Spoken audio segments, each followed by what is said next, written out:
So mga katek, so may ikikrim tayo na cable. So pakita ko sa inyo, ito yung gagamitin ko na network tool, no? Para dun sa ikikrim natin na cable, no? Pakita ko sa inyo kung gaano kaswabe itong crimping tool ni Sowirax. Yan, so pakita ko sa inyo yung gagamitin natin yung network tool. So crimping tool to, pass through. Pwede nyo siyang mabili kay Sowirax mga katek. So yan yung itsura ng crimping tool, then may blade din siya. Yan, rubber boots, blade, so blade, and RJ45 na metal. So pakita ko sa inyo kung gaano siya ka-smooth gamitin, no? So napaka hand carry niya lang mga katek. So pwede nyo siyang ilagay sa bag nyo lang, ayan, or hand carry nyo lang papupunta kayo dun sa troubleshoot na cable.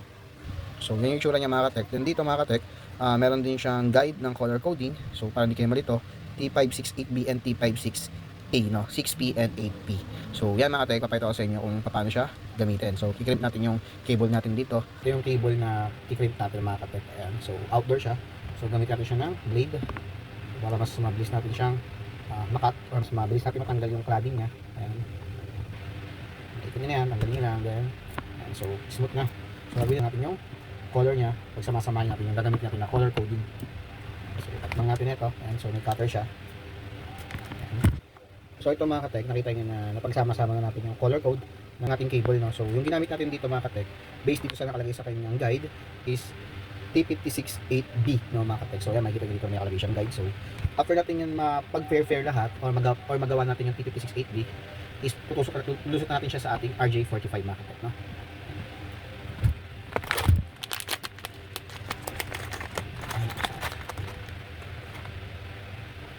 So mga katek, makikita nyo na yung RJ45 na pedala sa ating ng Sowirax is ito yung itsura. Ayan. So yan. So pass through na rin siya mga katek kung makikita nyo. Ayan. So pagpasok ng cable, lulusot dito sa kanyang dulo. So, then ikakat ng ating crimping tool mga katek. So yun lang natin. Ayan. So pinapantay natin yan. Lusot natin dito sa ating RJ45.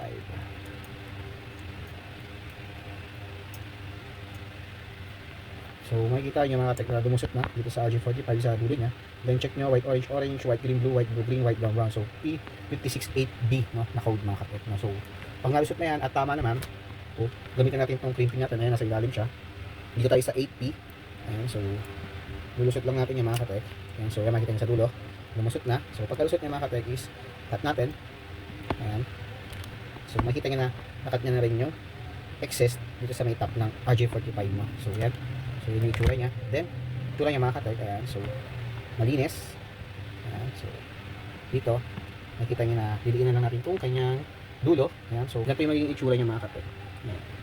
So gamit itong crimping tool ni Sowirax mga katek. So kung gusto niyo mag-avail ng ganitong crimping tool mga katek, isalagay ko yung link kung saan siya nabibili. So ang ganda nito mga katek kasi nagsama siyang RJ45. Ayan, blade. Then extra blade para sa crimping tool.